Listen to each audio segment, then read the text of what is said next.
En este video vamos a repasar el Present Progressive o Present Continuous, pero para hacer oraciones negativas y preguntas. La gramática para las oraciones negativas es el noun. ¿Quién es el noun? I, he, she, it, cuando mencionamos un name, you, we, they o cuando mencionamos varios names. Después del noun, después de la persona que estamos hablando, del sujeto o del sustantivo, vamos a agregar la forma del verbo to be que le corresponde. Entonces, depende de quién estemos hablando, es la forma del verbo to be que vamos a elegir. Am, are o is. Si estoy hablando de I, utilizo am.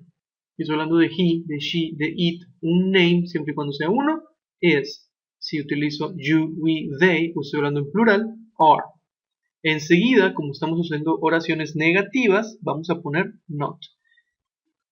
Am, not, are, not, is, not, o podemos utilizar sus contracciones. Aren't, isn't. Después de que pongamos el not, vamos a poner el verbo con la terminación ing. Recuerden lo que les había comentado en el video anterior, en que si ustedes van a agregar la ing, deben de fijarse que el verbo en sus últimas tres letras, si termina en consonante, vocal, consonante, se va a repetir la última consonante de la palabra. Si el verbo termina en e, entonces le quitamos la e para poder agregar ing. Ya que lo hacemos, agregamos el object al final de la oración. Para las preguntas, todas las preguntas en inglés deben de tener un verbo detrás del sujeto. Entonces el verbo que vamos a mover es el verbo to be, am, are o is. Entonces primero ponemos am, are o is, dependiendo del noun que vayamos a utilizar en la oración. Después del noun agregamos el verbo con la ing y terminamos con el object y un signo de interrogación. Por ejemplo, I am not studying English.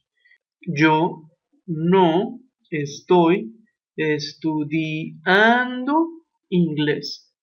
Como estoy hablando de I, me corresponde escribir am.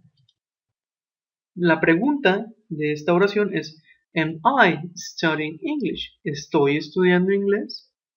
Si se fijan, lo único que pasó es que se cambian de lugar el I y el am, y como es una pregunta, no es necesario poner el not. El not solamente va en las oraciones negativas. He is not working in his project.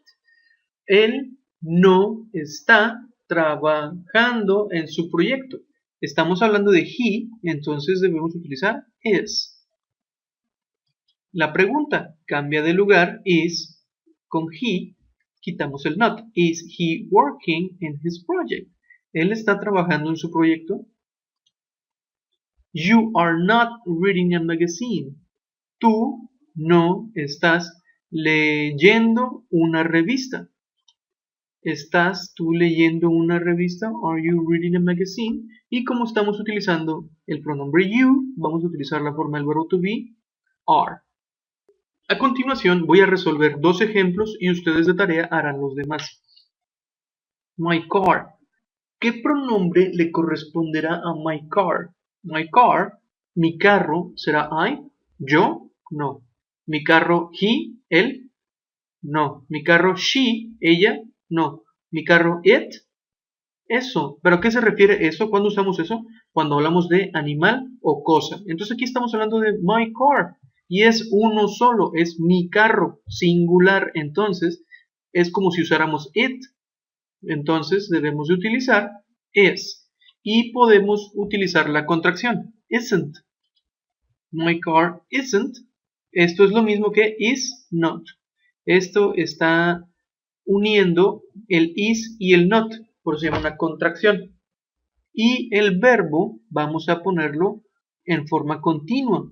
Vamos a agregar la terminación ing, pero fíjense que esta e está al final del verbo. Quiere decir que para poder agregar la ing debo de quitar la e. Y me queda my car isn't moving. Mi carro no está moviéndose o no se está moviendo. Y la pregunta, estoy hablando de I. Cuando hablo de I, la forma del verbo to be es am. Entonces vamos a comenzar la pregunta utilizando am. Y después dream, pero con terminación ing. Am I dreaming? ¿Estoy soñando?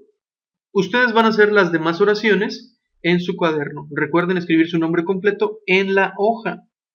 Cualquier duda que tengan, escriban en la plataforma y yo les estaré respondiendo lo más pronto posible.